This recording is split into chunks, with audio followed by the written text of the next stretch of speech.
On the weekends, I usually go for a run on the trail right by our house. And I listen to podcasts. It's my time to listen to podcasts. I can't listen to podcasts and work and that kind of thing. Some people are able to do that wonderfully. I cannot. And a lot of times when I'm doing house work and things like that, I don't really listen to a podcast. I take that time to have a couple moments of quiet and just start thinking about things. So on my runs or walks on the trail, I usually will listen to podcasts. Now, when I used to listen to podcasts, I used to listen to a lot of different financial podcasts. Makes sense. I do financial planning. But I've started to mix it up a little bit, and I started listening to some podcasts on different subjects with thought leaders and people who are writing books and different subjects that are interesting to me. So I listened to a podcast called Feel Better, Live More. It's hosted by a doctor in London named Dr. Rangan Chatterjee. Hopefully I didn't screw that up. And he has a lot of really interesting guests on, and he does a lot of research and he reads a lot of research papers. So he had this one doctor on named Herman Pontzer. Hopefully I didn't screw that up, who just wrote a book called Burn. And so I'm running. Now, for those of you who don't know, I do like exercise. I don't love running. And Sunday yesterday was one of those days that I was just not in the mood. I really didn't feel like going for a run, but I thought, you'll feel better. I was trying to remember how I feel at the end of it, how accomplished I feel. So I went on my run.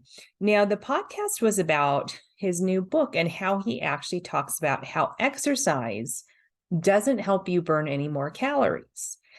And even though I had read the description and kind of knew what the topic was going to be about, I noticed that as he spoke, I became less motivated to run. I noticed I kind of slowed down a little bit, and I just noticed that it kind of took the zip out of my run a little bit. And when I realized that that's what was happening, I started really listening to what else he was saying, which was, he's not telling us don't exercise, it's not important. He's just saying that the average person, male, burns about 3,000 calories a day, and female burns about 2,400 calories a day. No matter how active you are, that's the calories you burn, whether you exercise or you don't exercise. But he was saying that what you're doing by exercising is burning calories so that your body doesn't have to burn them in other ways. Like with stress, our body burns a lot of calories the way we deal with stress, and that our body doesn't have to use them that way because exercise is a form of stress release. In different areas like that. I am definitely not a doctor, and I'm going to read his book. I haven't read it yet, but he was kind of explaining that. And I noticed that I started to pick up my run a little bit more. I'm like, oh, there are other benefits to this. I won't be as stressed. He's right. I don't feel as stressed when I exercise. It will help me burn calories in other ways, helps me build muscle, which is better for you than having a bunch of fat, different things like that. And so when I was running, I realized that that's kind of what can happen when it comes to retirement planning, right? We start to get motivated, especially at the beginning of the year. We think we're going to get organized, we're going to get our retirement on track, we're going to get our planning done, and we start to lose steam because for a lot of people, retirement is a long way off.